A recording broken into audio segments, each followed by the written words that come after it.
Before we get started, I want to apologize to all my male trans listeners. I'm not good at writing male stories, so I'm sorry if this one sucks. Anyways, let's get on. Yes, Ian has been gone for some time. Mitsuri smiled to Tanjiro. The two had been making lunch since the three were Inosuke, Zenitsu, and Tanjiro himself were training for 2 weeks at Mitsuri's.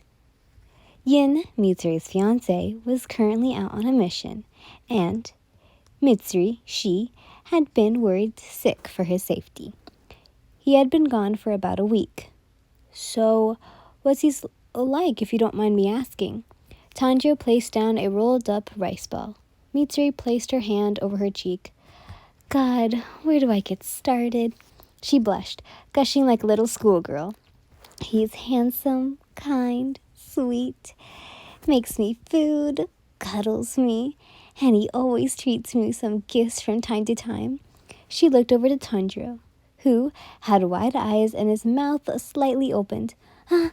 I'm so sorry, I didn't mean to freak you out. She slightly teared. No, it's not that at all, Mitsuri-san. He seems like a nice man. Tanjiro smiled at Mitsuri. Mitsuri smiled back, looking down at her lap. She only sighed. Yeah, he is, she said almost dreamily, kicking her feet back and forth, her elbows resting on her knees and her head in her hands. How long have you known him? Tanjiro asked, tilting his head. Oh, I don't know. Almost 2 years now? She smiled. We met during a meeting. He wasn't a hashira yet, but he was so close to becoming one. And we were both assigned on the same mission. She sighed. She sighed. The two looked up to see a flying crow towards them. Bowen! Mitsuri smiled as she stood. The crow landed on the wall of her fence. Bowen being your crow. He was, not very much of a talker, but he enjoyed Mitsuri more than you did. He enjoyed Mitsuri more than he did you. Sorry. Message from Lord Yin, the crow cawed, its wings flapping. Lord Yin is in town Kotama. Mitsuri's eyes sparkled, her hands clasped together. I can't wait. She turned over to Tanjiro. Come on, let's hurry up. She ushered Tanjiro, sitting down and working away faster than she did before.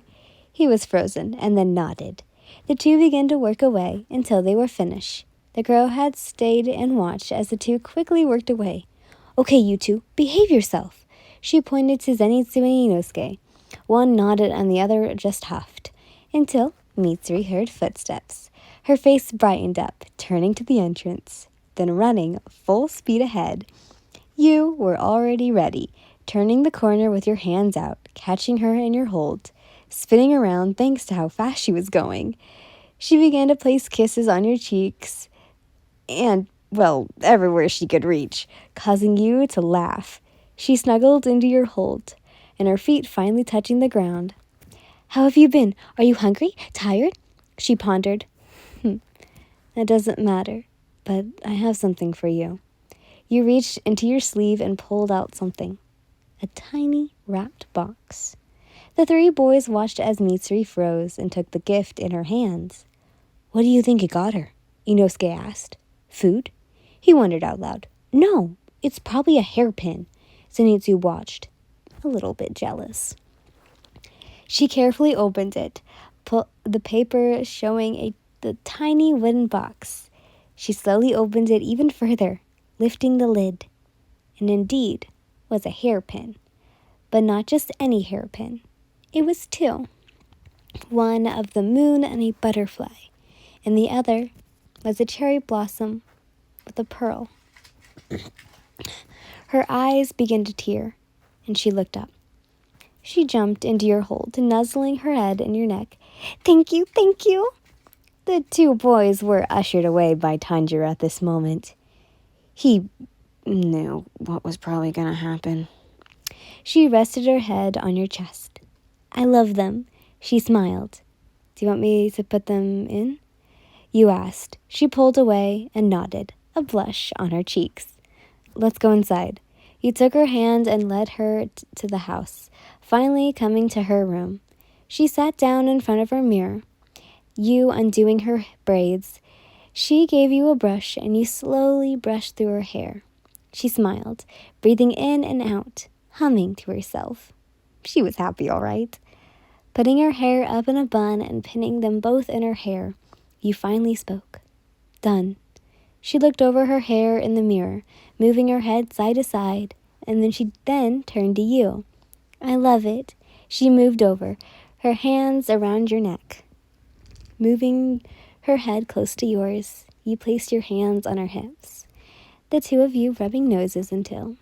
Tickle fight! She suddenly shouted and began to tickle your sides, causing you to fall back and laugh. Oh no, no fair! You tickled back, her cheeks puffed out red, trying to hold back her own laughter. Meanwhile, man, I wish I had someone to do that with. Zenitsu huffed, wrapping his arms around his legs. There. Tanjiro patted his back as the two watched Inosuke beat the shit out of a tree. Anyways, I hope you guys enjoyed this. Bye! Mwah.